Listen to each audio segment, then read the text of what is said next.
It's the spellbinding show that's won a record-breaking 9 Olivier Awards, 6 Tonys, and sold more than 5 million tickets around the world.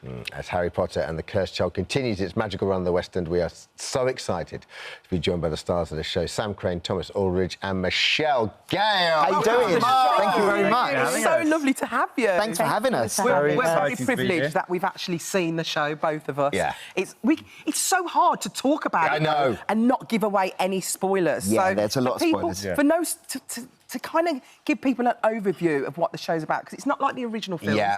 Can you give us a little rundown without any spoilers, Thomas? Yes, so it's a continuation from the books and from the films. So we start 19 years after the last chapter or the last scene of the last film.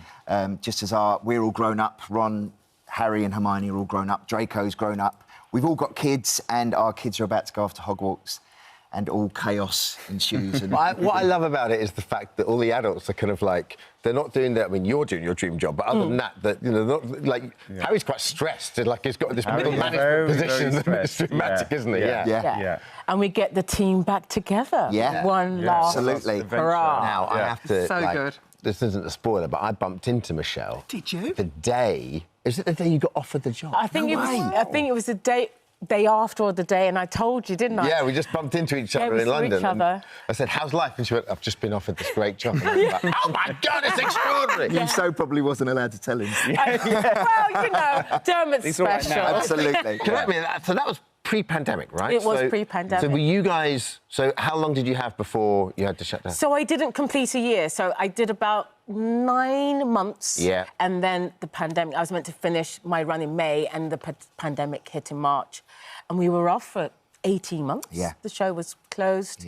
Yeah. It was a really tenuous... What was that first show back?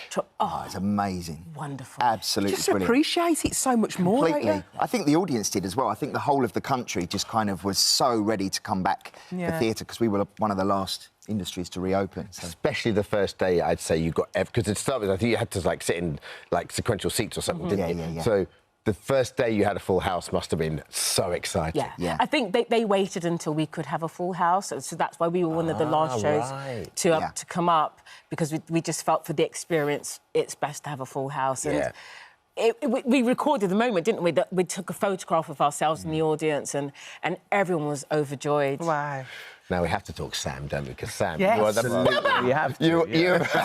Why have we talked about enough of that? Yeah, come on. Sam, you've just got the part, right, of Harry? Yeah, so we've been doing it for, I think, 5 weeks now. Yeah, it's amazing. It's been an amazing thing to step into. Was it nerve-wracking stepping into it? Because obviously it's been going for a while now. I mean, it's obviously a big show. There's like 45 in the cast. There's that number backstage making all the magic happen. There's about 2,000 people watching every day. So it's a big, big show. But it's amazing. It's such a privilege and a thrill to do that every day. But also, Harry as an adult it's obviously a different proposition, but it's you're sort of almost there as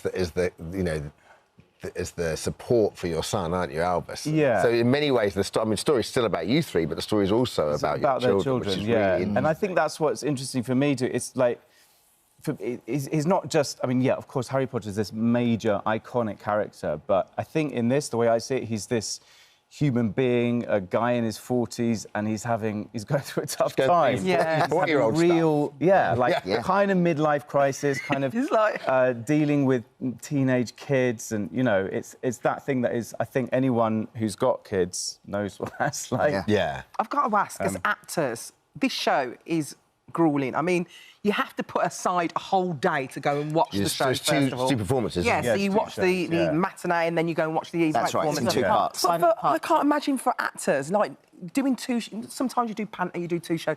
This is 2 completely different shows. That's right. Lines, magic tricks, I'm sure they're quite dangerous as well if you're in the wrong position. How do you guys cope? We have little rituals, don't we? Yeah. It's a bit of a marathon, isn't it? Yeah, so, I mean, it is...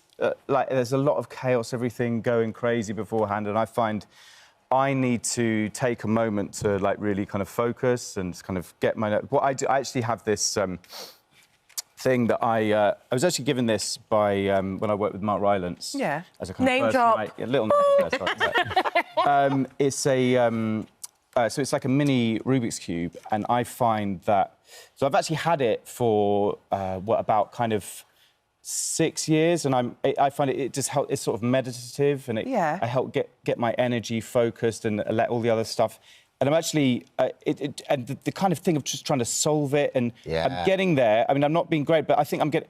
Actually, I reckon, because I've got the moves where I reckon I might even, maybe if I might even be able to solve it here live. Go for it. Do it. So, would you do this before the show? I do this and it's a precious thing. It's a thing I've had for years and years, and it means a lot to me. It's all he does in the day. It's, I'm a bit of a geek about it, but I find it very soothing and therapeutic and just focused. So, and I think maybe if Why don't you finish it now? Have you tried just because you could probably just Oh my God! and then that kind of solves it. You've done it now. Are you a wizard? Are those sweets? It's done. Ron, you're supposed to be the one that turns into a slug or like a tail comes out. I've done it for you, Those real mate. sweets? Well, they are, but I wouldn't recommend eating them. Because, That's amazing. Oh my That's goodness! it. That's gone. Well, all right. No, I like. This is sort of messing with can't my mind believe because that was actual magic. Actual magic. Have you front guys of got our- any more? Well, the thing is, I do a ritual. You have a ritual. What don't I you? do is, Yeah. What's your ritual? Oh, this is the best. I love a nice scented candle, and Yeah, then I lovely. have a little doodle. So I just draw something here, and I usually have some background music, just like you're doing, and then I draw a little, just doodle. So we've drawn some glasses on there. Yeah. Yeah. It's not a trick. That's literally what she does. That's sorry.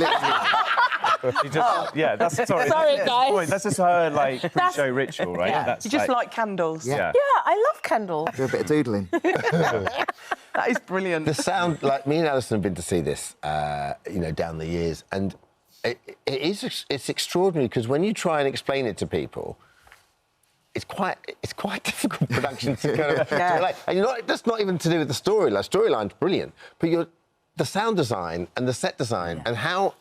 So Can we say this? Can I say, in the second part of the show, everything changes. Yeah. Everything, and that's all I'll say. Which is very dark. unbelievable. It almost Very feels dark. like the theatre moves around you. Yes. Yeah. Is it the same? Like, I don't know how they do that because it doesn't. There's still some magic. I don't know how it's done because I prefer not to know, and I marvel every single time. I'm still trying to work out in my head how are they actually doing it. Sometimes people come and they say, "Oh, how do they do that?" But I genuinely, I don't know. I'm in it, but I haven't got a clue. Well, it's better that way. You've got 2 shows later today. How are you going to get through them? Well, yeah, we've got a lot of coffee. Actually, I'm going to need to borrow some change. I've got some change. Have you got some change? That's a bit embarrassing What? because I keep changing my. So weird. This is so bad. Why This do you is like keep changing TV. a bag? Because it's an emergency wallet. That's why. And if I need a coffee, but I need a coffee. That's so weird. Well, I'm not going to get it out the bag. I'm just going to... If I just... Just take it like that. Is that all right? How dare you? Get myself a coffee It's like Ron's later here. on. Amazing! You How do you do that? That's incredible. I'm impressed. Thanks, with you. babe. So am I. Money out of the bag. I'll tell you. This is the best day ever. We What are should you probably gonna get do? going. We need your I need glasses. to get in the car to I do put that. my glasses down. It's all right. I drew some, didn't I? Oh, thanks, Michelle. Well, That's he really can't wear nice. those, can he? Well, you can try. Maybe I can. This is too much. This is too much. That's so good. That Guys, was really cool. Really that is just a cool. little Like sneak. actual magic. I work with We are actual wizards. actual wizards. Stop being actual wizards. It's really weirding us out. But just think, as actors now, you can carry this magic through your lives forever. Yeah. How amazing is that? Yeah, very lucky, Sworn aren't to we? secrecy. They weren't even Harry Potter fans. Do you know that, these three? They weren't even fans, were you? We are now. We are Our now. kids were, Yeah. but we Yeah. are fans now. Imagine my kids weren't. People say, "Oh, your kid's really excited about you playing Harry Potter." They're like, you know. They are. They've kids love seen the it. show My kids though, love and it. they absolutely love it. I say as well, I talked about this earlier on, but when I was at school and I went back to my old school only last week, Yeah. and it took me back there, when I was at school, one of the reasons why I wanted to get into the industry was that Michelle turned up in a touring theatre company. I love that. And I remember the song that she sung that day. Oh, can we have that? What was Show us a song. It was like, I don't know, it was like about broken family or something. She said, "Can't you see that tearing us apart?" Do you remember it? We've talked about. The thing is, the first time I met Dermot, he sang that song to me. Oh my goodness! And I was like, "Oh my god!" And he said, "I was one of the kids that you performed to, and it really got me into wanting to be on stage." I couldn't believe it. It was just, That's you know, so when you amazing. realise that your work. I was only 16 myself, I think, Yeah. when I was doing it. That you can actually impact. You inspired Dermot O'Leary. There you go. I made you. What a terrible cross to bear. Thanks so much, Thomas, guys. Michelle, thank you for Thank joining you. us. So Thanks lovely for to see having you. us. Thanks for having us. Harry Potter and the Cursed Child is showing at the Palace Theatre. Seriously, if you can, go and see it. It's amazing.